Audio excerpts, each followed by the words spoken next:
Hello students, आपला चौथा chapter चालू आहे म्हणजे व्यवसाय सेवा. त्यात आज आपण बघणार आहोत व्यावसायिक बँकाचे कार्य.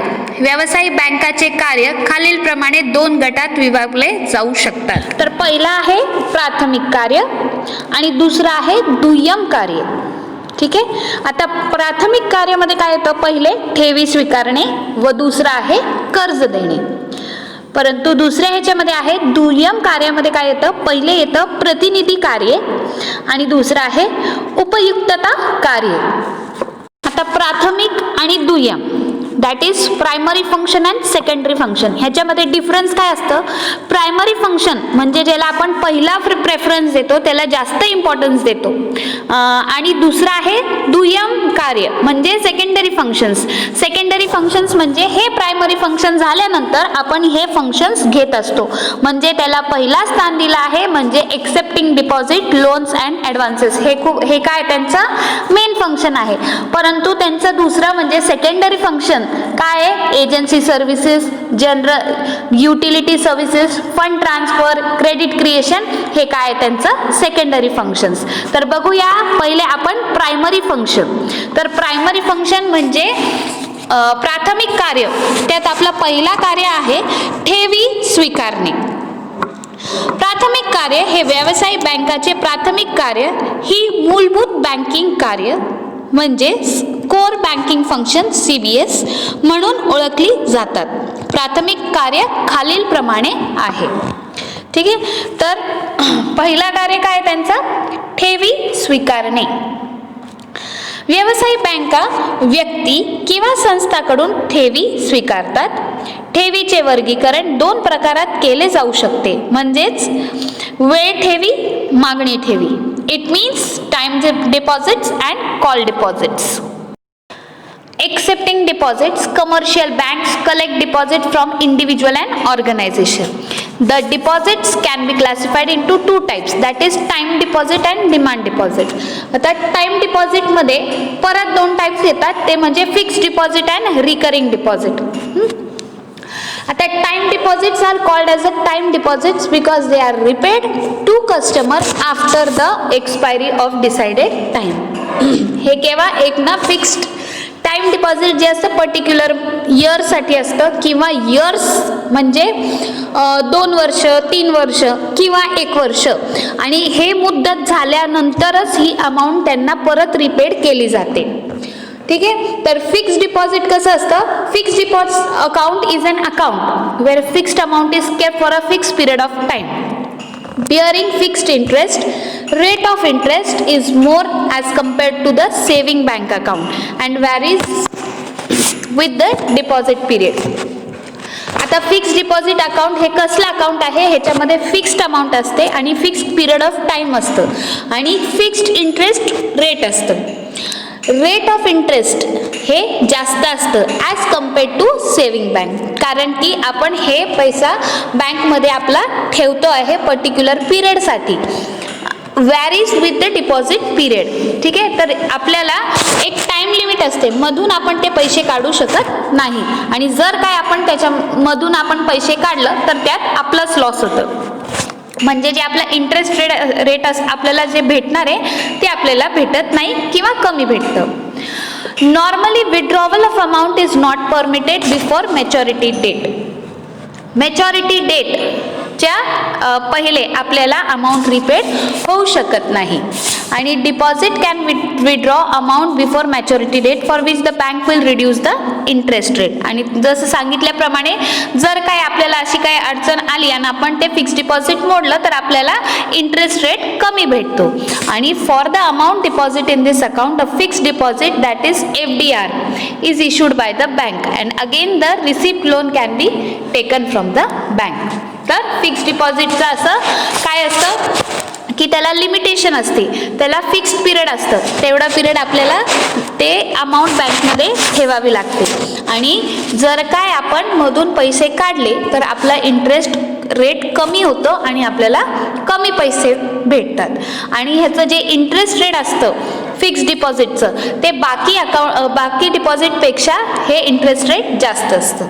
ठीक आहे, तर बघूया आपला दुसरा deposit that is recurring deposit. आवर्ती ठेव म्हणजे रिकरिंग डिपॉझिट. आवर्ती ठेव योजनेमध्ये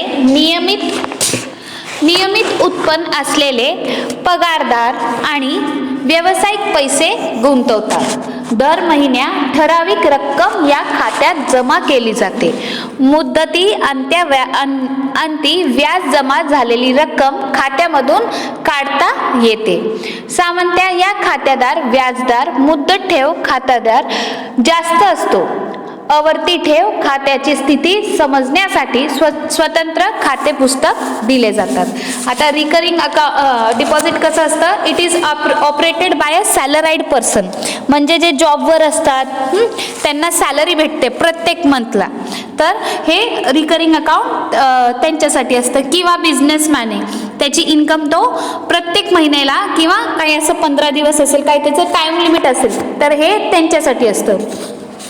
Certain fixed sum of money is deposited into the account every month and withdrawal of the accumulated amount along with the interest is paid after the maturity date. तर ह्याची payment कधी होती, along with interest कधी होती, maturity डेटला होती. आणि rate of interest is higher which is similar to the fixed deposit account and separate passbook is provided to know the position of RD account. तर ह्याला काय, separate passbook is provided to know the position of RD account. ठीक आहे, तर ह्याला काय म्हणतात, recurring deposit. तर आपला दुसरा प्रकार आहे डिमांड डिपॉझिट म्हणजे मागणी ठेव. मागणी ठेव खात्यामध्ये जमाकर्त्याच्या ग्राहकांच्या मागणीनुसार रक्कमेची परतफेड केली जाते. म्हणजेच जमाकर्त्याच्या इच्छेनुसार धनादेशद्वारे, ATM कार्डद्वारे, ऑनलाईन ट्रान्सफर रकमेची परतफेड केली जाते. तर हे काय डिमांड डिपॉझिट आहे. त्याच्यामध्ये परत ते 2 भागांमध्ये विभागला गेला आहे. पहिला आहे त्याच्यामध्ये कोणते कोणते खाते आहेत, बचत खाता, चालू खाते म्हणजे saving account and current account. आता सेविंग अकाउंट काय आहे, समयंत पगारदार, वेतन घेणाऱ्या किंवा निश्चित उत्पन्न मिळवण्याकडून बचत खाते उघडले जाते. या खात्याचा प्रमुख उद्देश हा लोकांमध्ये बचतीच्या सर्वयीला प्रोत्साहन देण्याचे असतो. जास्तीत जास्त बचत करण्याच्या उद्देशासाठी बचत खाते असते. या खात्यांमधून पैसे काढण्यावर निर्बंध असतात. तसेच व्याजदर देखील कमी असतो. बचत खात्यावर मासिक, तिमाही, 6माही, वार्षिक किंवा शिल्लकीवर व्याज दिले जाते. खातेदारांना आर्थिक स्थिती समजण्यासाठी खाते पुस्तक, लघु संदेश आधारित ताळेबंद, खाते विवरण इत्यादी सुविधा दिल्या जातात. काही बँका बचत खाते धारकांना लवचिक ठेवाची म्हणजे फ्लेक्झिबल डिपॉझिट सुविधा पुरवितात आणि या सुविधामध्ये बचत खाते आणि मुदत ठेव खात्याचे फायदे एकत्रित दिले जातात. हे वेगळे खाते नसून खास वैशिष्ट्य आणि फायदे असलेले बचत खाते किंवा चालू ठेव खाते आहे. ठीक आहे, तर हे सेविंग अकाउंटचा कन्सेप्ट तुम्हाला समजलंच असेल.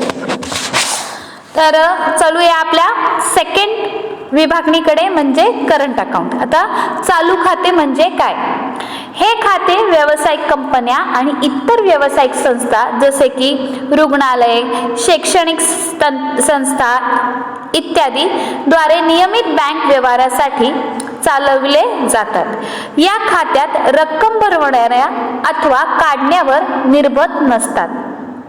सदर खात्यावर बँकेकडून कोणतेही व्याज दिले जात नाही. या खात्यासाठी अधिविकर्ष मीन्स ओव्हरड्राफ्ट सुविधा उपलब्ध असते. ठीक आहे, तर हे करंट अकाउंट खूप इझी वे ऑफ अकाउंट आहे. ह्याच्यामध्ये काय असतं, जास्तीत जास्त फॉर्मॅलिटी नसतात. ह्याच्यावर आपण कधीही पैसे टाकू शकतो आणि आपले पैसे कधीही काढू शकतो. ह्याच्यामध्ये टाइम लिमिट नसते आणि त्याच्याबरोबर आपल्याला ओव्हरड्राफ्टची पण सुविधा दिली जाते. तर आपला दुसरं सब टॉपिक आहे ते म्हणजे कर्ज देणे. व्यावसायिक बँका व्यापारी संस्था आणि इतरांना कर्ज प्रदान करतात. कर्जदार मंजूर रक्कम पूर्ण किंवा हप्त्यामध्ये काढू शकतात आणि मंजूर झालेल्या रक्कमेवर व्याज आकारले जातात. कर्जे खालील प्रमाणे आहेत. कर्जदाराचा कामकाजाचे भांडवलाची गरजा भागविण्यासाठी अल्पमुदत कर्ज 1 वर्ष कालावधीपर्यंत असते. दुसरा, खेळत्या भांडवलासाठी तसेच निश्चित भांडवलासाठी मध्यम मुदतीचे कर्ज हे 1 वर्ष ते 5 वर्षापर्यंत कालावधीसाठी असते. आणि तिसरा म्हणजे दीर्घ भांडवलाची गरजा भागविण्यासाठी दीर्घ मुदतीचे कर्ज 5 वर्ष किंवा अधिक कालावधीसाठी असते. तर आपला दुसरा पॉइंट आहे उचल आगाऊ रक्कम कर्ज, दॅट इज ॲडव्हान्स. आगाऊ रक्कम कर्जे ही व्यवसायाची वेगवेगळ्या आर्थिक आवश्यकता पूर्तीसाठी दिल्या जातात. आगाऊ रक्कमचे कर्ज खालील प्रमाणे आहेत. पहिले, रोखपत अग्रिम चालू खाते आणि बचत खातेदाराकडून पुरविली जातात. रोखपत दीर्घ मुदतीसाठी खेळते भांडवल प्रदान करते. यावर जास्त व्याजदर आकारले जातात. कर्जद्वारे स्वतंत्र रोखपत खाते चालवली जातात. ठीक आहे, ह्याला काय म्हणतात? रोखपत. दुसरं आहे ओव्हरड्राफ्ट म्हणजे अधिविकर्ष खाते. चालू खाते सुविधांकरांना त्यांचे भांडवलाचे विविध गरजा पूर्तीसाठी ही सुविधा दिली जाते. सामान्यतः 15 दिवसापासून ते 60 दिवसापर्यंत याची कालावधी असते. या खात्यामध्ये वास्तविक काढलेल्या रकमेवर व्याज आकारणी केली जाते. यासाठी कोणतेही स्वतंत्र खाते ठेवले जात नाही. तर ह्याला काय म्हणतात? ओव्हरड्राफ्ट सुविधा. तिसरा सब टॉपिक आहे हुंडीची वटणावळ, means discounting of bills of exchange. लाभार्थ्यांना विनिमय बिलावर अग्रिम, दॅट इज ॲडव्हान्स सुविधा मिळते. बिलच्या मुदतीच्या तारखेला बँक बिलाची रक्कम संबंधित पक्षाकडून म्हणजे ड्रॉई वसूल करते. हे तुम्ही अकाउंट्समध्ये बिल्स ऑफ एक्सचेंजमध्ये हे कन्सेप्ट पाहिलंच असेल. तर बघूया आपला सेकंडरी फंक्शन म्हणजे दुय्यम कार्य. व्यावसायिक बँकाचे दुय्यम कार्याचे 2 गटात वर्गीकरण केले जाते. पहिला प्रतिनिधी कार्य आणि दुसरा आहे उपयुक्तता कार्य. आता प्रतिनिधी कार्यामध्ये काय येतं? व्यावसायिक बँक त्यांच्या ग्राहकांसाठी प्रतिनिधी म्हणून कार्य करते. काही विशिष्ट कार्य खालील प्रमाणे आहेत. पहिला आहे नियमित भरणा व देयके. म्हणजे व्यावसायिक बँक वेळोवेळी पगार, लाभांश, व्याज आणि इतर कोणतेही उत्पन्न खात्यात जमा करते. तसेच ग्राहकांच्या स्थायी सूचनेनुसार कर, विमा, हप्ता, भाडे अशी विविध देयके यांची भरणा करते. बँक अशा सुविधांसाठी तिमाही अथवा वार्षिक रक्कम आकारतात. याला काय म्हणतात? नियमित भरणा व देयके. आता हे बघा, आपण काय पाहिलं? Periodic collection and payment. नियमित भरणा, देयके म्हणजे काय? Commercial bank, what it does? It collects the salaries, dividends, interest and any other income periodically as well as makes the periodical payment such as taxes, bills, premiums, rent, etc. ठीक आहे. On the standing instruction provided by the customer, commercial bank charges certain fixed amount quarterly and or annually. ह्याच्यामध्ये काय आहे? Commercial bank काय करते? Salary, dividend, interest त्यांच्याकडनं collect करते and other income periodically as well as makes the periodical payment. आणि payment पण कोण करते? ह्याच अमाऊंटमध्ये बँक त्यांचे taxes, bills, premiums and rent हे बँक भरते on the standing instructions provided by the customer. म्हणजे जसं कस्टमर त्यांना इन्फॉर्मेशन किंवा इन्स्ट्रक्शन प्रोव्हाइड करतो तसं बँक त्यांची बिल्स, प्रीमियम्स, टॅक्सेस सगळं भरून टाकते. आणि कमर्शियल बँक काय करते? Charges certain fixed amount or quarterly or annually in the form of service charges. म्हणजे हे बँक काय करते? त्यांच्या वतीने बिल, प्रीमियम आणि टॅक्सेस भरते. त्याच्यासाठी त्यांना बँक काय करते? चार्जेस लायबल करते. आणि ते कसे भरायचे? क्वार्टरली किंवा ॲन्युअली. कारण की हे काय आहे, बँक त्यांना सर्व्हिस देते. दुसरा आहे portfolio management, means large commercial bank undertake to purchase and sale securities such as shares, bonds, debentures etcetera on behalf of the clients. क्लायंट्सच्या वतीने कमर्शियल बँक काय करते, देवाणघेवाण करते, कशाचे, as a security shares, bonds and debenture bank त्यांच्याकडनं ठेवून घेते. आणि due to this facility more clients are opting for such services of a commercial bank. म्हणजे मोठ्या व्यावसायिक बँका ग्राहकांच्या वतीने सहभाग, कर्जे, रोखे इत्यादीची खरेदी विक्री करण्याचे कामे करतात. अशा सुविधांना पोर्टफोलिओ व्यवस्थापन संबोधित. या सुविधामुळे जास्त ग्राहक अशा सुविधा घेणारे भर देतात. ठीक आहे, म्हणजे कस्टमर ह्याच्याने काय होतात, अट्रॅक्ट होतात. आता तिसरा आहे निधी हस्तांतर, मीन्स फंड ट्रान्सफर. व्यावसायिक बँका एक शाखेतून दुसऱ्या शाखेत किंवा इतर बँकेच्या शाखेत निधी हस्तांतरणाची सुविधा प्रदान करतात.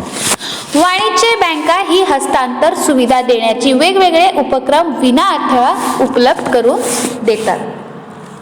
Commercial bank provides a facility to the fund transfer from one branch to another and from another branch to the म्हणजे हे ब्रांच मध्ये त्यांचं डिस्ट्रीब्युशन करू शकतात. आणि commercial bank comes with a various initiatives to make their transfer fair, okay, free.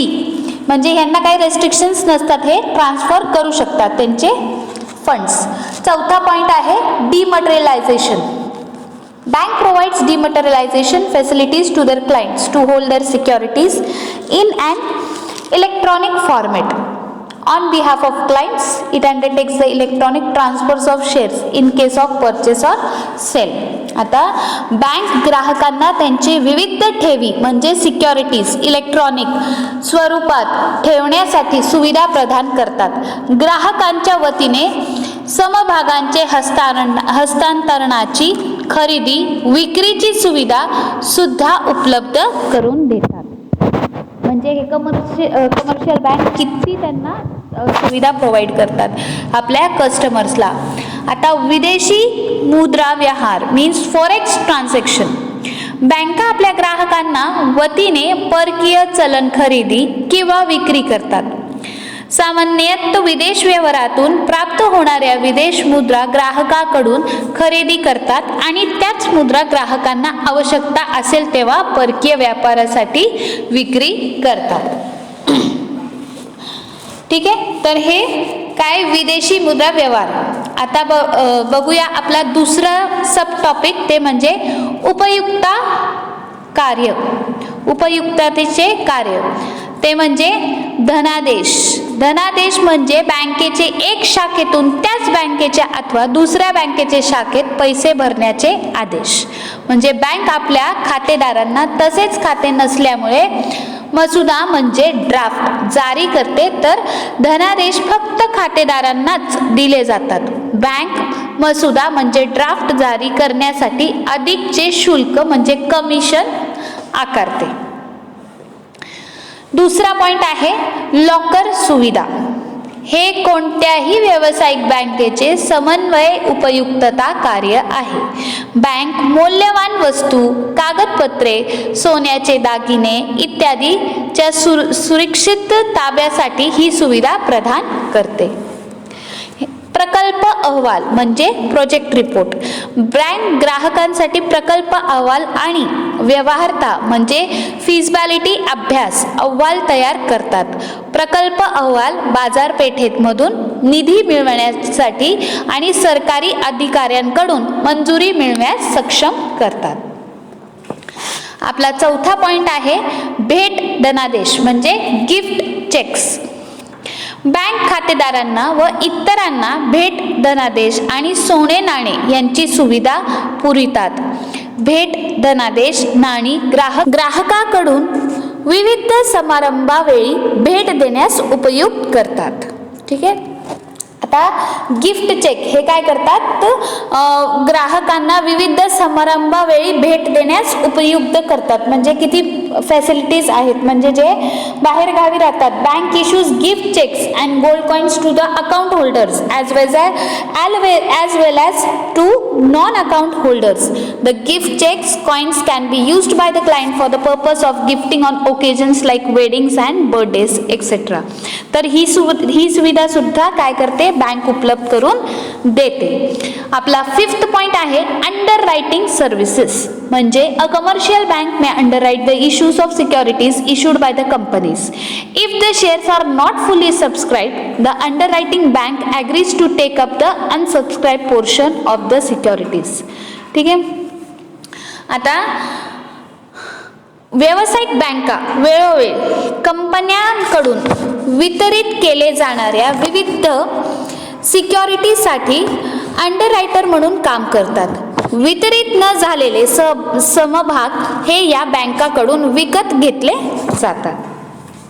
आपला last point आहे gold services. म्हणजे सोने गुंतवण्यास संदर्भातील सेवा. आता विविध व्यावसायिक बँका सुवर्ण सोने विक्री सेवा देतात. विविध बँका ग्राहकाकडून मोठ्या प्रमाणावर सोने आणि सोन्याचे दागिने खरेदीचे व्यवहार करतात. काही बँका आपल्या ग्राहकांना गोल्ड फंड, गोल्ड ETF इत्यादीसाठी सल्लागार सेवा देखील पुरवतात. तर हे आपण काय पाहिले, functions of the commercial bank, that is primary function and secondary function. Primary function मध्ये आपण पाहिलं accepting deposits, loans and advances. आणि सेकंडरी फंक्शन मध्ये आपण काय पाहिलं, agency services, general utility services, fund transfer and credit creation. तर हे फंक्शन्स आपण आज पाहिले. तर आज आपला फंक्शन्स ऑफ कमर्शियल बँक ते म्हणजे प्रायमरी अँड सेकंडरी फंक्शन्स हे आज आपण स्टडी केला आहे. तर तुम्ही घरी सुद्धा चांगला अभ्यास करा. हे पॉईंट खूप इम्पॉर्टंट आहे, हे एक्झाममध्ये येऊ शकतं.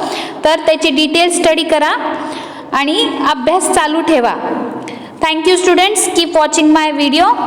Please subscribe my channel. Stay home, stay safe.